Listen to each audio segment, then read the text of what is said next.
Welcome back to TCM. I'm Dave Karger. Up next is a landmark 1941 crime drama that's often cited as the original film noir and the movie that turned Humphrey Bogart into one of the biggest stars in Hollywood. From Warner Brothers and director John Huston, it's The Maltese Falcon.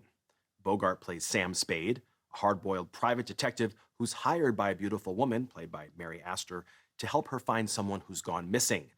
But the case soon leads him down a far more sinister and deadly path that involves a mysterious, priceless statuette worth so much that people are willing to kill for it.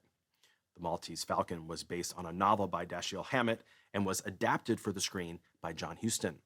Huston had been working in Hollywood for years as a screenwriter, but he was eager to step into the director's chair, and he finally got that chance with this film. From the start, he had just one actor in mind to play Sam Spade, Humphrey Bogart, who had just starred in another crime picture that Huston wrote, High Sierra. The two films were both released in 1941, and together they elevated Bogart to the ranks of Hollywood superstardom. The cast here also includes some of the finest character actors working in the business at the time, Peter Lorre and Elisha Cook Jr. As bad guys, Barton McLean and Ward Bond as the cops, and John Huston's father, Walter Huston, appears in brief cameo as a ship captain. But the one who stands out most, and not just because of his size, is Sidney Greenstreet, who plays the villainous Casper Gutman. This was Greenstreet's film debut, and he was 61 years old. His performance earned him an Oscar nomination as Best Supporting Actor, and the film was also nominated for John Huston's adapted screenplay and for Best Picture. From 1941, also with Lee Patrick, this is The Maltese Falcon.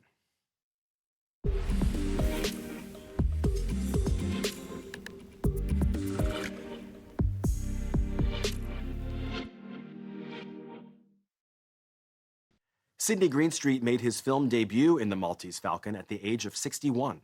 By this point, he had been acting on stage for more than 30 years, performing in everything from Shakespeare to musical comedies. He spent the 1930s working with Alfred Lunt and Lynn Fontanne at the Theater Guild, but he didn't make the move to Hollywood until 1941. His experience in the theater didn't make him any less nervous when the camera started to roll on The Maltese Falcon. His fellow actors, Mary Astor, Humphrey Bogart, and Peter Lorre, helped to steady his nerves by pouring him shots of brandy before each scene.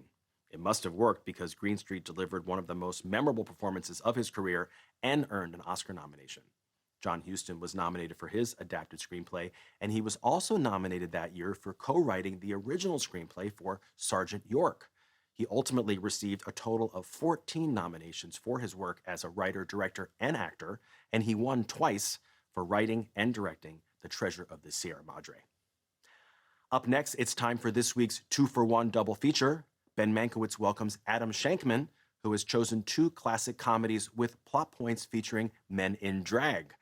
They begin with a 1978 French farce that was nominated for 3 Academy Awards. Stay with us. Next on TCM, La Cage aux Folles, then Some Like It Hot, and later, House of Numbers. Make yourself at home on Noir Alley tonight.